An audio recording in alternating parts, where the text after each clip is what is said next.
به نام خداوند بخشنده مهربان. السلام علیکم هموطنان عزیز و بینندگان محترم. آدابی که یک انسان روزدار در ماه مبارک رمضان باید رعایت بکند این است که همیشه قلبش، دیلش، همه وجودش به سوی خدا باشد. این ماه مدرسه است، ماه ساختن ایمان است، ماه ساختن انسان کامل است.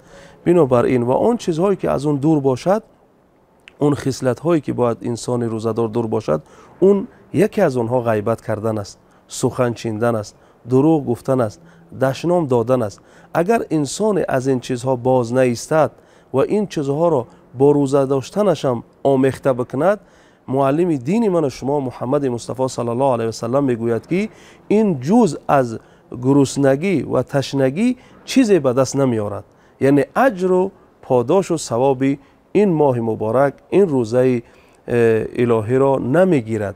بنابراین از این خصلت ها باید انسان دور باشد، با امید روزه داشته باشد که خداوند او را مورد عفو و بخشش قرار بدهد.